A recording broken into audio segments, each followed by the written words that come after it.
Welcome into Broncos Breakdown. I am Tom Downey, subbing in for Matthew Peterson. He had to go get more stamps for his Vic Fangio letters. Today we begin with what I thought was a brilliant idea from Peter King on how to fix the Denver Broncos, and we'll spend plenty of time on this one.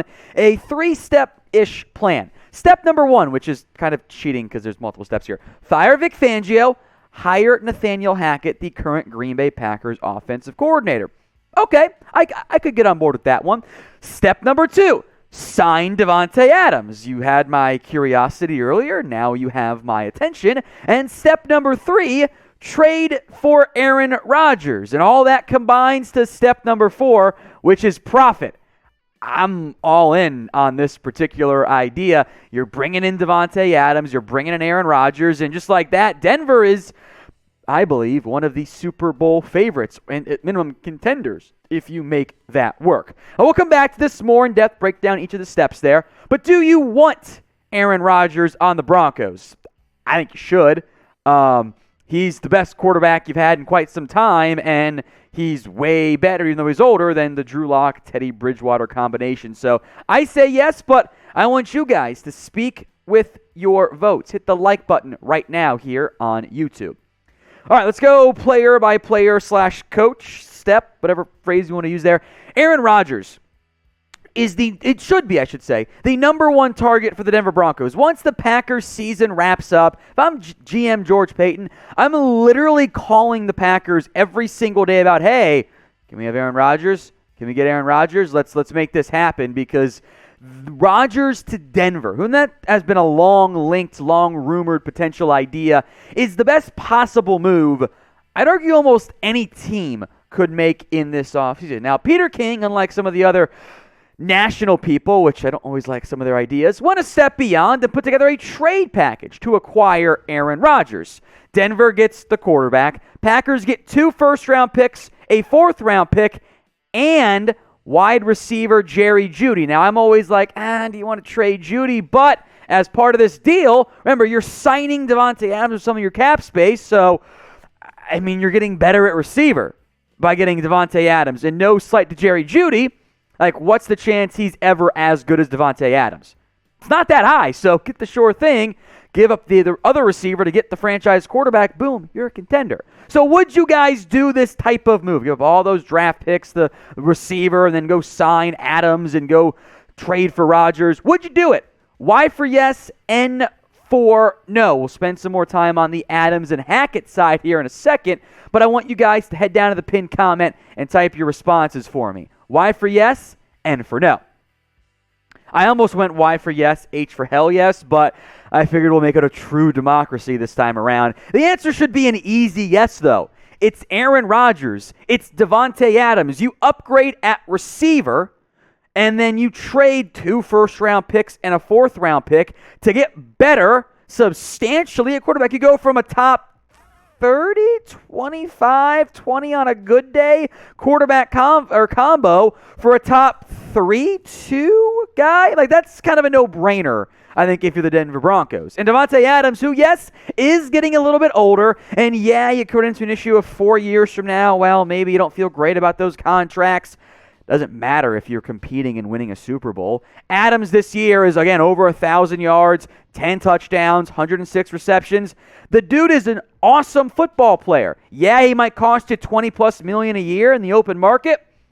I don't really care. It's Adams and Rodgers just in Denver. It worked in Green Bay. Just do the same thing for the Broncos. Now, the one that intrigues me and might make me go, I don't know about that one, is hiring OC for the Packers, Nathaniel Hackett. Now, this would require Rodgers to like Hackett. I think that's kind of like the philosophy behind it of, hey, you bring in a guy Rodgers likes, help you acquire him.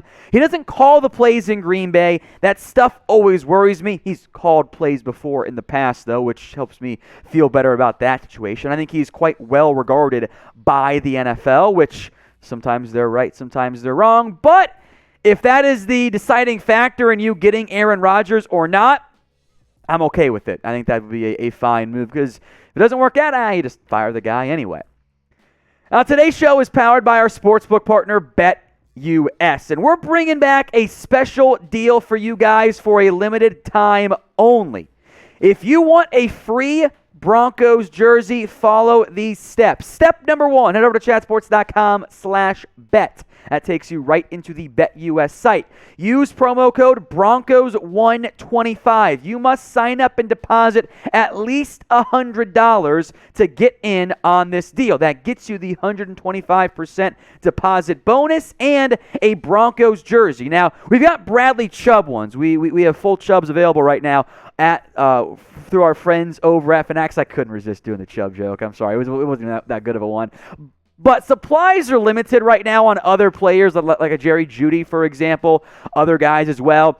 But we'll do this. If you sign up and deposit before kickoff and email us, jersey@chatsports.com, that email, by the way, will be in both the comment section and in the description, we will get you whatever jersey you want once it becomes available for different players. Now, we'll give you the same official NFL one.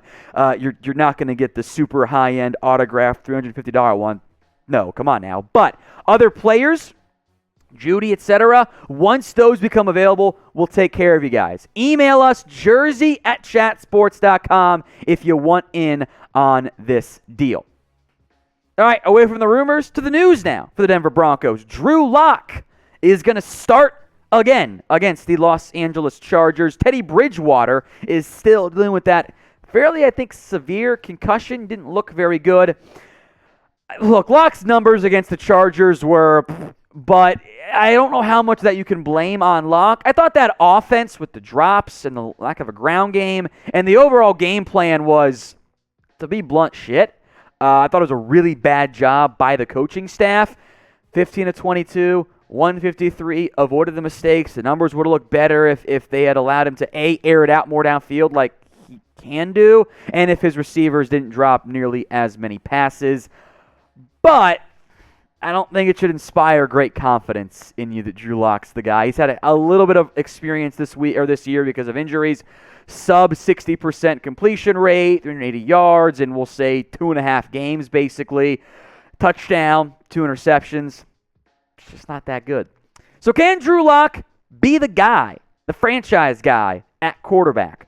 A for yes, B for no. After year 1, I remember Broncos fans telling me this is the guy because Denver was winning games, and I'm like, he wasn't playing that great though. Now how do you feel? A for yes, B for no, you got to go find a different quarterback.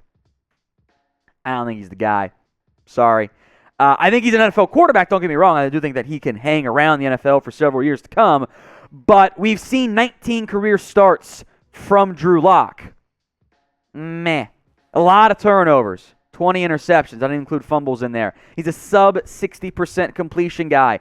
Yes, he's got the arm, but I don't know if the other stuff is ever really going to come along. Is he a top 40, top 50 QB?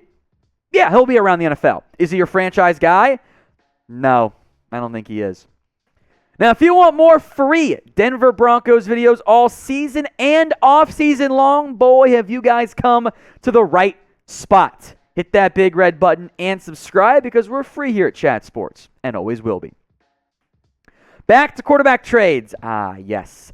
Bill Barnwell of ESPN, and I kind of like the idea behind this, was what happens, what if Aaron Rodgers and Russell Wilson are not traded? What if those guys stick with their current teams, which there's a non-zero chance that ends up happening? Then what does Denver do at the quarterback spot? And God, what if Deshaun Watson isn't cleared off the field? Big issue there. His suggestion was, well, maybe you go trade for Matt Ryan. Now, Ryan's numbers, not great this year, but we'll come back to that here. What I want you guys to do right now is name a quarterback who you want to acquire via trade or the NFL draft. Peterson's run through a bunch of different options on that previously here on the channel. But I want you guys to shout out a name for me right now in the comments. In the comments, excuse me. I don't know why I almost said description. That was weird. All right, back to Matt Ryan. I mean, sometimes you say stupid stuff on air. What are you going to do about it? Ryan's numbers this year, not great. 68%, under 4,000 yards.